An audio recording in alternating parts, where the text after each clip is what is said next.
ఢిల్లీ పేలుళ్లకు సంబంధించిన సమీక్షలను నిర్వహించారు హోంమంత్రి అమిత్ షా. నిందితులు ఎక్కడ ఉన్నా వదిలే ప్రసక్తే లేదన్నారు. ఇందుకు గాను పోలీసులకు, ఏజెన్సీలకు కఠినమైన ఆదేశాలను జారీ చేశారు. ఈ ఉగ్ర చర్యల్లో పాల్గొన్న ప్రతి ఒక్కరూ శిక్షను అనుభవించక తప్పదన్నారు. దేశవ్యాప్తంగా హై అలర్ట్ మధ్య భద్రతా సమావేశాలను నిర్వహించారు.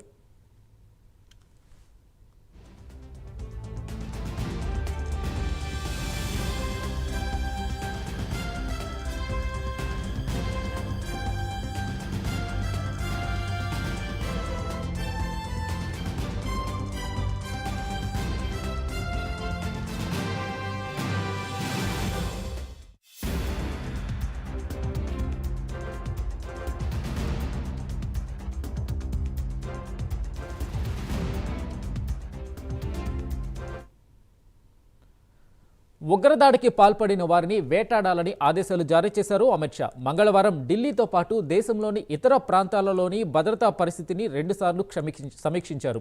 ఉదయం జరిగిన సమావేశంలో కేంద్ర హోం కార్యదర్శి Govind Mohan, intelligence bureau director Tapan Deka, Delhi police commissioner Satish Golcha మరియు NIA director general Sadanand Vasant Date పాల్గొన్నారు.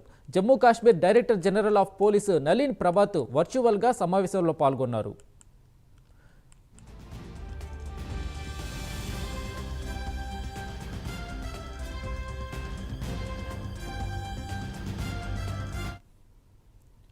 పేలుడు దర్యాప్తును ఎన్ఐఏకు బదిలీ చేసింది కేంద్ర హోంశాఖ. ఇప్పటి వరకు ఈ ఘటనలో 13 మంది ప్రాణాలను కోల్పోగా 20 మందికి పైగా గాయపడ్డారు.